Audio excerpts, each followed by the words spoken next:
Welcome back guys to So I'm a Spider, So What's, where we're actually in for a treat since we are going into what I believe is the second kind of bit and arc of the series. We get a new opening and ending. Why am I so excited for this? Because reminder, the first ending we got was absolutely just a legendary. So that gets me really curious to see kind of what they'll do. Like, how will they top such a legendary ending? Like, that gets me curious, at the same time worried. Like, will they do something kind of similar, or will they do something completely new? I don't know, but I think it is going to meet like our expectations and more. So yeah, I guess without further ado, let us first check out the opening.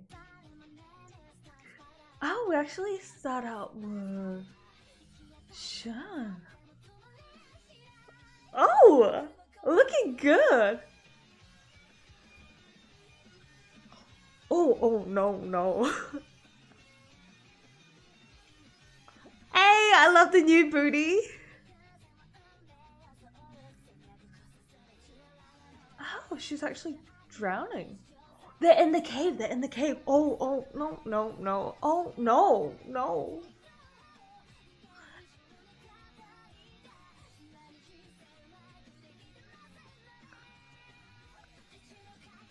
Oh, that's big. Oh, that's really big. Okay. What are these new kids? And our sensei there.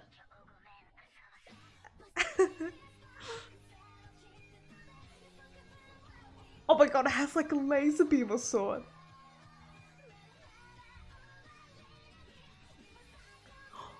Oh, they fight? No. Oh my god, wait, who was that? Wait, who was that? Who are you? I like her little pink. This looks like... Oh, and she...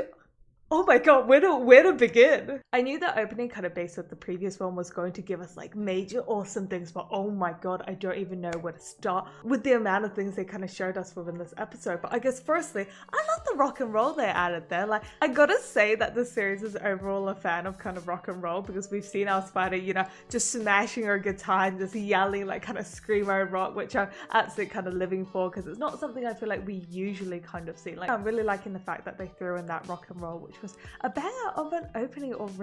But then so many scenes, so many spiders. I mean, look at this. No, do not smile at me upside down like that. That's creepy, and it looks like kind of humanized because it's got sword as well, so that's hella creepy. And it does like we might actually focus a lot on the class, like, you know, the school, because that is kind of a focus point. And I find it interesting that we've got who we do believe is our isekai girl, but then we also got that person kind of standing in the corner there. I know we've kind of touched on them, but not really, so it does look like we might actually focus a bit on that aspect as well, because it's only kind of just been lightly hinted at us. But like, so many like changes, and this is the second time I believe we've seen the girl that was in the whole white look. I don't know if that's her or not, but that's kind of like, I believe, a new person, or maybe not a new person. No, I am pretty sure she's the one we saw in like episode, I think it was 10, you know, the one that caused that like rock powers and everything. So very excited to meet her. And then honestly, the big thing was just like, yes, more big spiders. That's always nice. For those of you guys that are new, I do have arachnophobia, but surprisingly the series is kind of helping me get over it. It's more like forcing it on my face to get over it. But honestly, this is something I am dying to see. The fact that we have our demon lord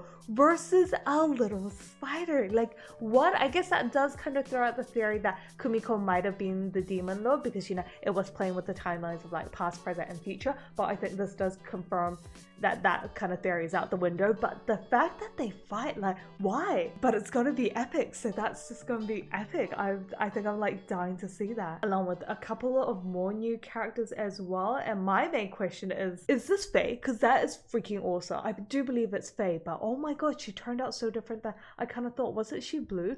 Who knows? Maybe that's not Faye, but if it is Faye, damn girl. So yeah, opening alone has got me insanely hyped for the next kind of arc we are going to explore, because it looks like it's finally, you know, the journey outside the labyrinth. And, you know, labyrinth has been absolutely brutal to our little spider. So now that we've come to this new environment, I think it means it does entail a completely new journey. But yeah, before we conclude things, the ending, the legendary ending, you know, You guys can see with my first reactions to the ending that I freaking loved it. So don't know how they're gonna top it off. But honestly, seeing the opening, like, you know, I'm not doubtful. I think they do have something great in store for us. So let's check it out.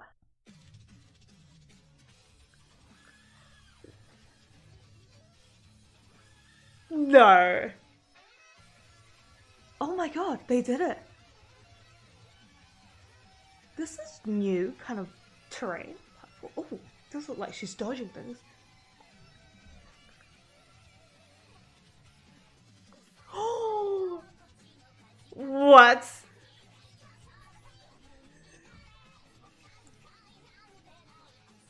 She's a rock pop idol. I fucking love it. Excuse me.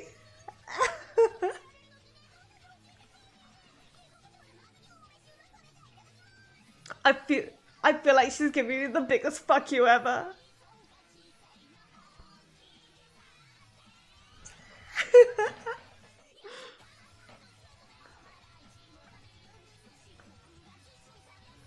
I really want to like headbang to this, but I feel like I might dislocate my spine because it's that banger. Oh, I like this beat change up. Did you just scream it?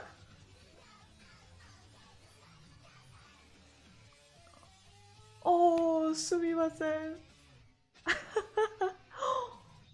Oh, there's like a full-fledged wall while she sleeps. The fuck? I don't know sumimasen is like good night, but I meant like, you know, nap time, because that's literally what she did to you. Look at that, she's just taking a good snooze while there's absolute war destruction going on between it. It looks like Snowflake faction and Wings faction. I'm not too sure. I'm gonna take a guess that it might be Hugo and Shun. I'm not too sure because it's both like people in armor, so like people that would go into war as the two kingdoms. So, interesting. I just want this bit on replay because I love kind of the beat change up as well as the screamo bit. Just listen to it. Ready?